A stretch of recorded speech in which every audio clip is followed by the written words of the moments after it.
Nananatiling bukas ang Quad Committee ng Kamara de Representantes kay Davao City Congressman Paulo Duterte kung nais pa niyang dumalo sa pagdinig.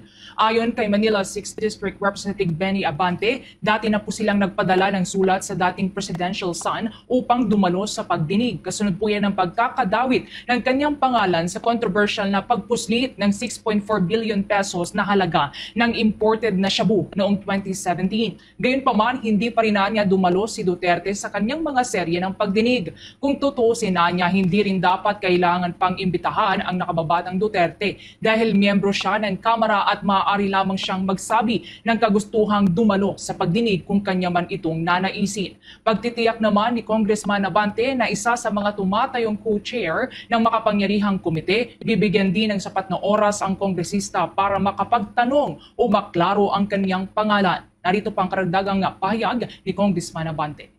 Iniimbita namin siya pero ayaw niya mag-attend. In fact, sabi ko nga we don't even need to invite him because he is a member of the board. He could be able to attend anytime and either way, no?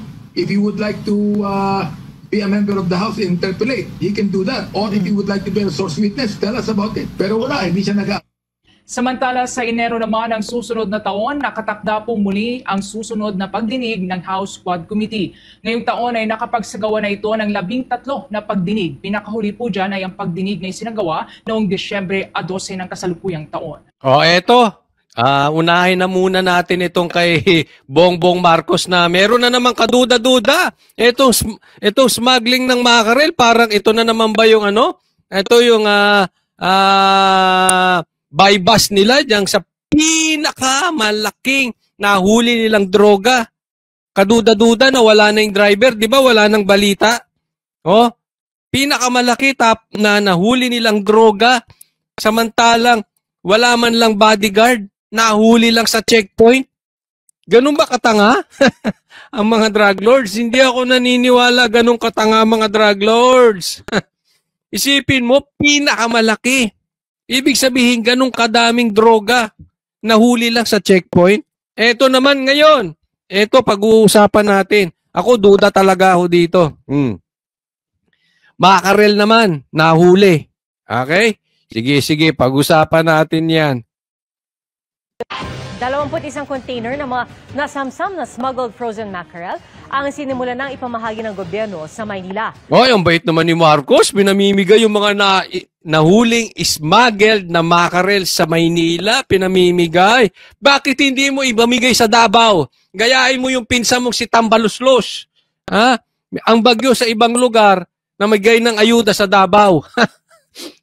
Talagang nililigawan yung mga taga Davao, sige. Sabi ng Pangulo, ayaw nilang masayang ang mga smuggled na isda. Ayaw nilang masayang ang mga na-smuggled na isda. Pagtitiyak, naligtas itong kainin. Nakatutok si Bernadette Reyes. Kahon-kahong mackerel ang ipinamahagi sa mga residente ng Baseco sa Maynila sa pangunguna ni Pangulong Bongbong Marcos. Tig-2 kilong frozen mackerel kada pamilya. Tig-2 frozen mackerel kada pamilya. Ito yung mga kinumpiskang kargamento na sinubukang ipasok sa bansa noong Setyembre. Ano? Nadinig nyo yun? Nadinig nyo? Ulitin nyo. Replay. Nadinig nyo? Ayaw daw nilang masayang yung mackerel. Pero, ulitin natin Kinumpiskang kargamento na sinubukang ipasok sa bansa noong Setyembre pero naharang ng Bureau of Customs dahil walang sanitary and phytosanitary import clearance mula sa Bureau of Fisheries. Narinig nyo, maliwanag. Sinubukang ipasok dito sa Pilipinas na walang clearance. Smuggled. Kailan? Nung September. Anong petsa na? Anong petsa na? December na, di ba? Paano ka, Marcos? Isipin mo, nahuli mo nung September. Bakit ngayon mo lang ibibigay? Bakit ngayon lang nagka-clearance? Kung talagang may plano kang ibigay yan sa Maynila, baka bulok na yan, kaya pinamimigay nyo na lang. Dapat ako, bago kayo tinanggap yung isda na yan, pinakain nyo muna si Marcos Para kung may lason yan, patay din si Marcos. Hindi. O, baka sabihin mo na naman, death threat na naman yan, death threat. Hindi, ibig ko sabihin lang, mamimigay ka ng isda eh. Baka mamaya mamatay dyan ng taong bayan.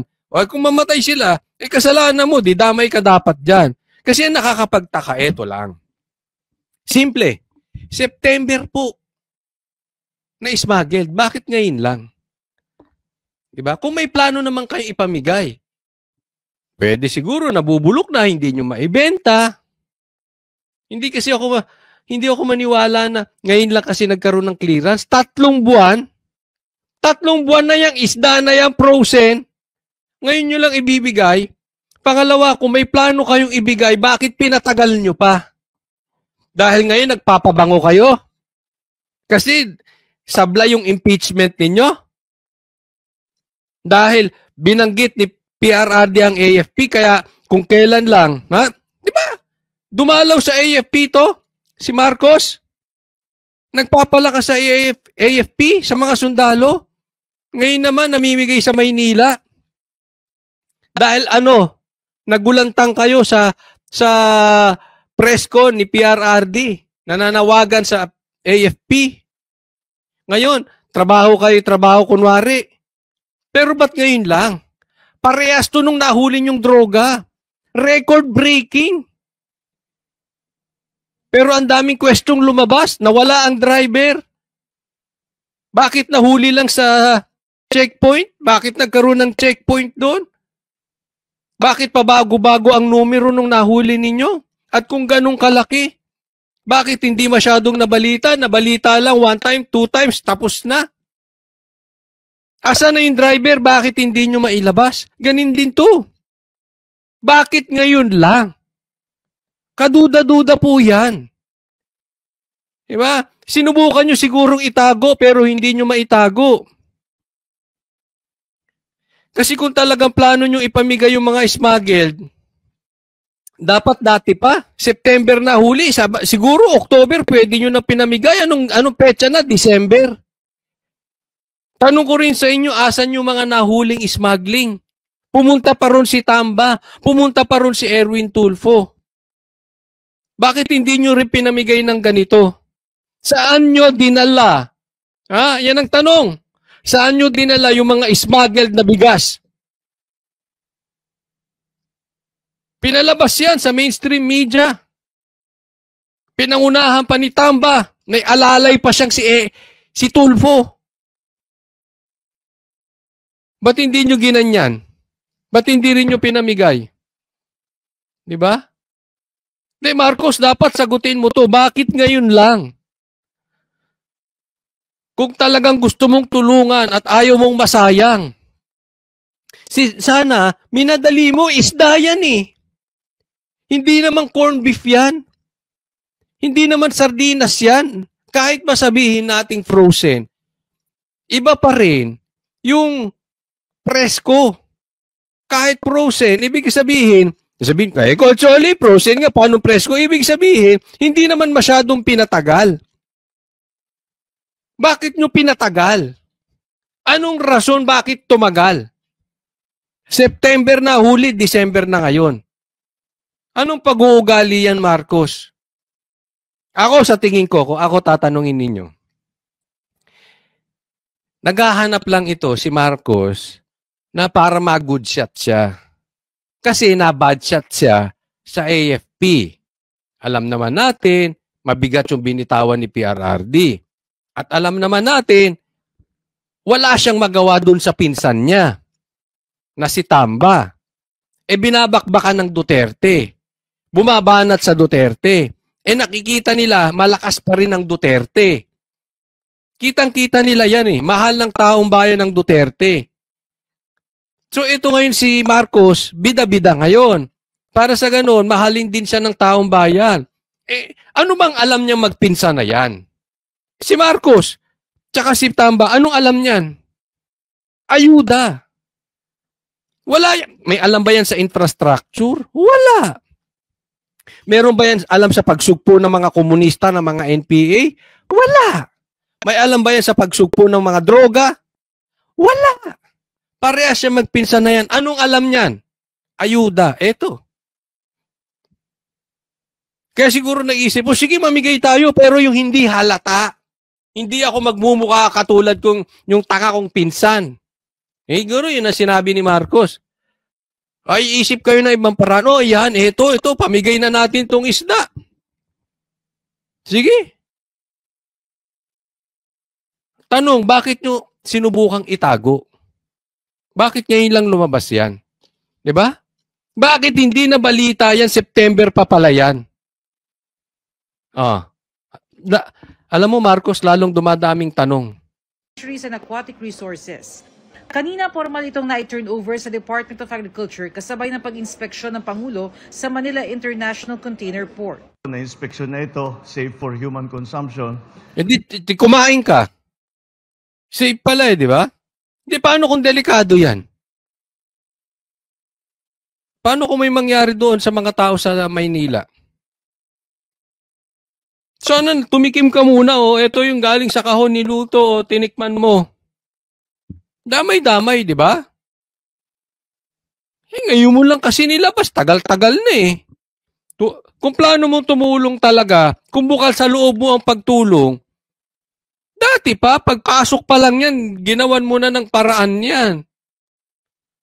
Kaya habang pwede pa, distribute na natin. Habang pwede pa. Tingnan mo, bunganga nito. Habang pwede pa. Parang alam mo yung, parang ang dahilan niya diyan parang kaysa mabasura. Tama naman siya ron. Kaya lang parang last choice niya, last option niya lang ipamigay. Nawala na siya ng option, siguro hindi mabenta, hindi natin alam kung anong option niya diyan. 'Di ba? Parang nauubos na lang yung option niya, may pamigay na lang. Para hindi naman masayang at magamit naman ng ating mga kababayan. Ulam na po namin, tanghalian, hapunan. Kaysa masira po, maganda na. So, pag nasira tiyan nyo, ate, sabihin nyo, i-cover natin dito, ha? Sabihin nyo sa amin, ha? Di, totoo yan. Message lang kayo sa mga vloggers.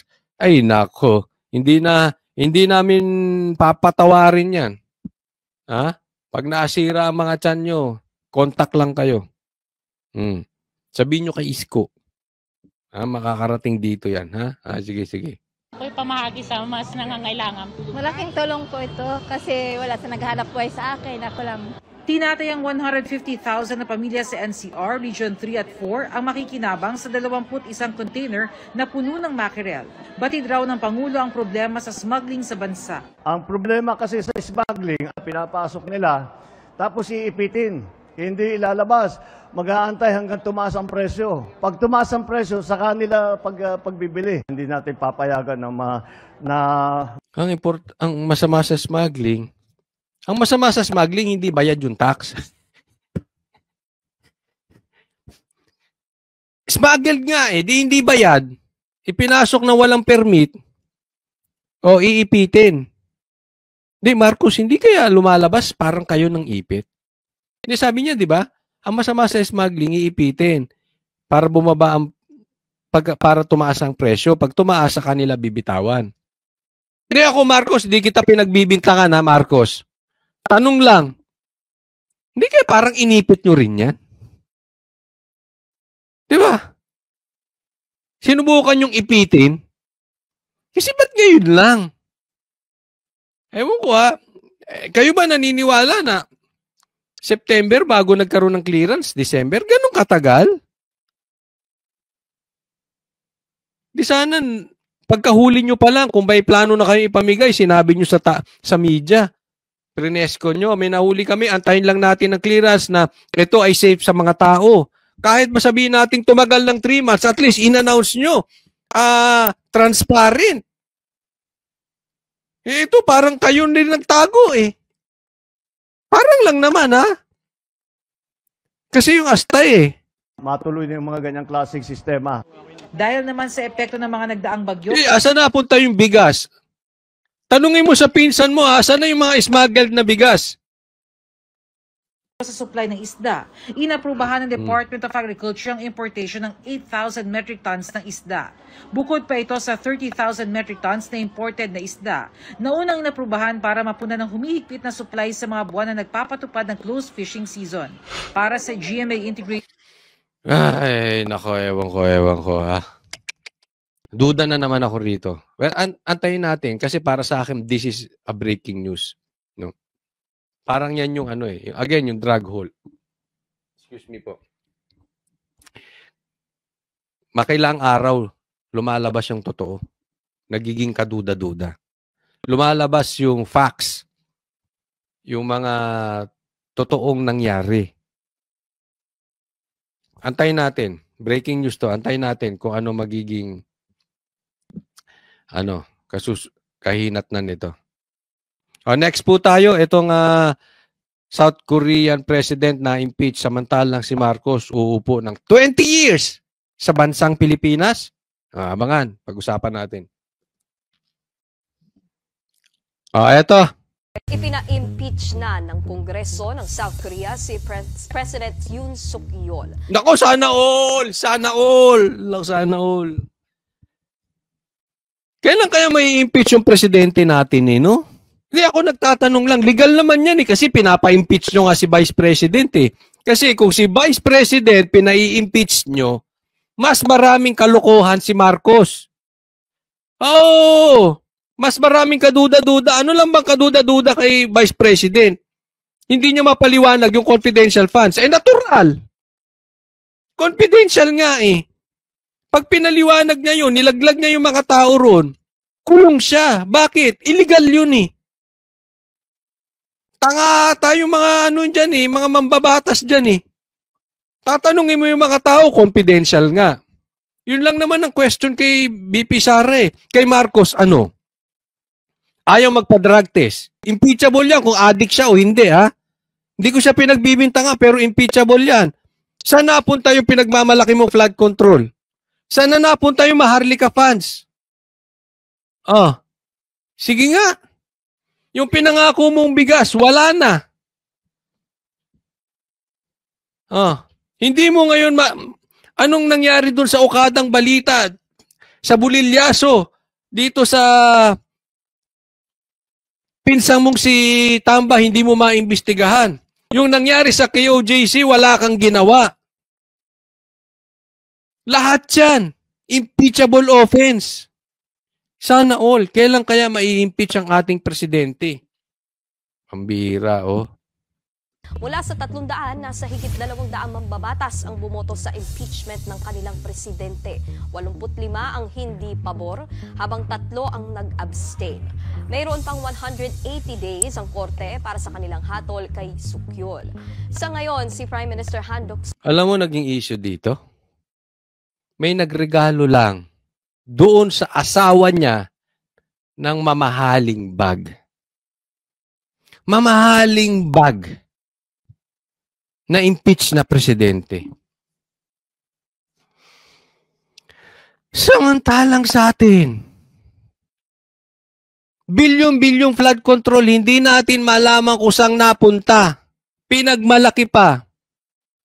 Ang congressman natin tahimik. Ito bag lang Yung balita tungkol kay Tamba, dyan sa Okada. Ang laking balita niyan. Hindi inimbestigahan. Tahimik. Ito bag lang na impeach. Ang asawa niya niregaluhan, regalo. Samantalang ang daming lumalabas ngayon na mga mambabatas, ang gaganda ng sasakyan. Hindi kayang bilihin ng sahod lang nila. Di bulletproof. Ang mamahaling sapatos, bag, relos. Quadcom, tahimik. Kamera, tahimik. Buti pa South Korea, may paninindigan ng mga congressman nila. Sa atin, PP, maingay lang. Ito sila Paduano et al. Pagdating kay BP Sara. Maingay lang. Pag yung iko-contempt ay dating general na sumugpo ng droga sa Pilipinas. Grabe. Su, ang pansamantalang tatayo bilang Pangulo ng South Korea. Ipina-impeach si Sukyol matapos mag-anunsyo ng martial law dahil umano sa banta ng komunista. Nag-martial law. Marcos, kailan ka magma-martial law? Sige na, mag-martial law ka na. Mag-martial law ka na, Marcos, para take over ng AFP. Mula sa North Korea. Ay, ito, tingnan natin na ang saya-saya nila. Alam mo, nung napinapanood ko ito, naiinggit po ako. Nung nalaman nilang na-impeach na yung presidente nila, ang sasaya ng mga Koreano. Sabi ko, sana all. Naisip ko, sana all. Sabi ko, Panginoon, kailan yung gagawin sa amin ito? Hanggang kailan kami magdudusa sa gobyernong ito?